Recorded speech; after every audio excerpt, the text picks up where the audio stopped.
I remember growing up, I would be, a little girl and say, "Mommy, what happens if there's an angry person that comes and wants to hurt you?" Alexa Blackman was raised by a single mother in Boca Raton. Looking back on it, she could have said, well, if they come into my house and they try to attack me with a gun, they're gonna leave with a bullet inside of them. Alexa and her mother are not looking back. They now have guns after they applied for background checks last spring, days after the coronavirus caused lockdowns, job losses, and uncertainty.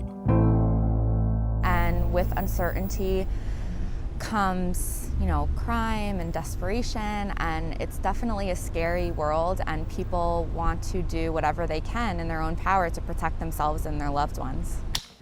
They're not alone.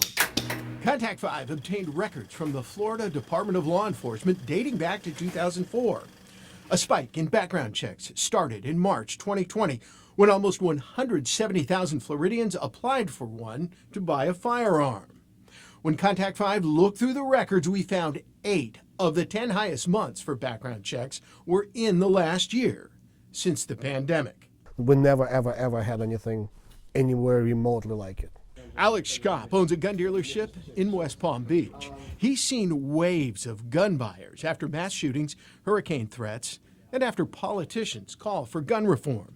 But Schkopp says nothing compares to the pandemic surge that had dozens of prospective gun buyers standing in line in the mornings, waiting for his business to open. We were stressed out of our minds, and we were, as a group, on the verge of nervous breakdown. The surge of background checks hit a monthly record of nearly 184,000 Floridians in June after civil rights demonstrations and counter-demonstrations reached their peaks.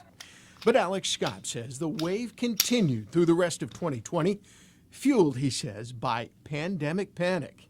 How many of these people, in your opinion, would never have gotten or even thought of getting? 90% of that wave. Schkopp says demand is now tapering off, and a shortage of guns and ammunition is now causing a rise in prices. I think as a woman, when you are walking around alone, unfortunately, you are vulnerable. Yeah, badass. Here we go. Alexa Blackman says she and her mother have no regrets about buying guns in the wake of the pandemic. They regularly hone their skills on the shooting range. I apparently am a natural, as you can see. In Boca Raton. Watch out, bad guys. Dave Bowman, WPTV News Channel 5.